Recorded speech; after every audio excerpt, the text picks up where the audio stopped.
Well, I guess it's time to start talking about it, huh? But before we do that, I want to kind of make a maybe 1 to 4 part video on how we got to this point. As you can tell, very far from even being finished. So let's get right into it, guys, and let's chat. All right. Well, here we are. I really wanted to make just one last piece of content down in my current shop one last time. I can't believe how far we've gotten. Like I said, I really wanted to take a minute and really appreciate how we got here, what we've accomplished to even get here. Let's first answer why mopeds. Who gets into this niche for no reason at all? Well, originally I'm from Pennsylvania and I actually ride a 600cc sport bike. It's a Gixxer 600, 2006, best body style for the Gixxer. I always had a permit, never got my license. So when I moved up to New York, the permit laws are different. I had just gotten married. That's why I moved up to Buffalo in the first place. And I decided maybe it was time to just kind of relax a little bit. 130 miles per hour was pretty much the standard going anywhere. That was to be expected. So I decided to chill on it a little bit. One summer goes by and the next one hit and I get that itch. I want to ride. I really want to ride. And I found out that New York has a thing where 50 cc's is not considered a motorcycle. It is a moped and you don't actually need a motorcycle license. That's how it all started. I got my very first bike, which I still own today, a 1983 Honda Urban Express Deluxe in that 1-year color that's Century Metallic Brown. Can't wait to get it going again. That's one of the first bikes I'm gonna start looking at once the shop is officially finished. Now let's talk about my previous shops and storage situations. At first, I was just in a parking lot with a $20 Harbor Freight seat, roller seat, that I'm actually currently sitting on right now, a blue tarp over my head whenever it rained, and just really old tools, super cheap stuff, just what I was using for work at the time. When winter came around, I decided to move into the basement of my apartment, which engines were not allowed, but passion projects, right? There was no room to move at all. It was pretty much standing, shift right, shift left, it was tight. But you do what you do when you love something, right? The following summer, I decided to get a 5x10 storage unit and kind of allow myself to have a little bit more space. But at the time, I was investing money that was, in my mind, also my wife's. So I didn't want to go crazy. That 5x10 really didn't last a long time because I then very quickly had my first opportunity to buy 14 bikes. That was my biggest purchase.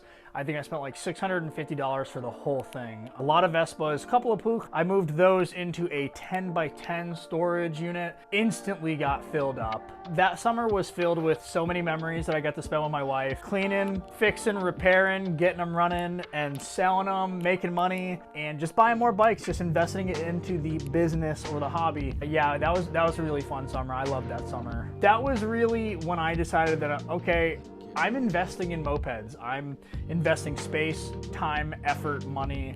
I'm kind of going into it. I'm going all in. I really had to decide what I was doing with mopeds, whether I was collecting them, flipping them, playing with them. Everything got a little bit more systematic after that, which was cool. I actually had a neighbor that had a spare garage that he usually rents out to tenants, but nobody had been using it. And he saw a young guy that could use a hand, and he actually borrowed me the garage. And that was amazing for me. I still had the storage unit, but I had an actual shop. I could roll my bikes in. I had my tools, my parts, my tables, my bikes all in one spot.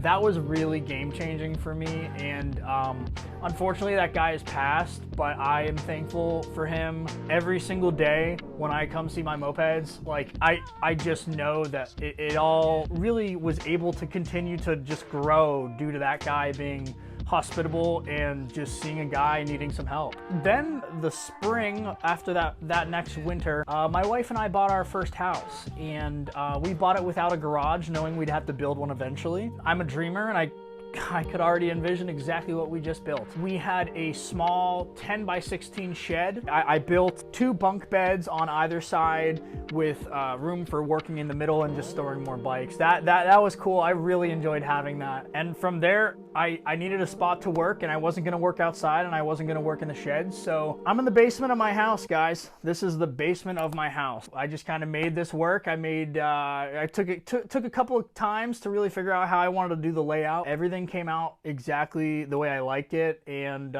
I knew that my time would come to eventually move out and get a bigger space. Every bike you guys see down in my basement was carried by me up and down, sometimes multiple times when I'm doing tests, yeah, just isn't ideal, but it is what it is. You make it work for something that you're passionate about. There's no reason to really be upset in the situation that you're in if you're doing something you love, right? And that brings us to today, time to move the shop out. I mean, not really officially move out, but I'm upgrading all of my electrical in my house, and that means that everything over here, where my electrical panel is, needs to move. And I really had to make this video before I touched my shop, even in the slightest. So I'm gonna start moving the shop. Before I do that, I'm waiting for my wife to film, and we're gonna do a walk around. We're gonna show you guys the entire shop. That'll be in part 2. After that, we're gonna start moving over to the actual shop once concrete is down. So thanks guys for sticking around, and I'm just gonna get moving here and just really soak up the last few moments that I really have with my shop.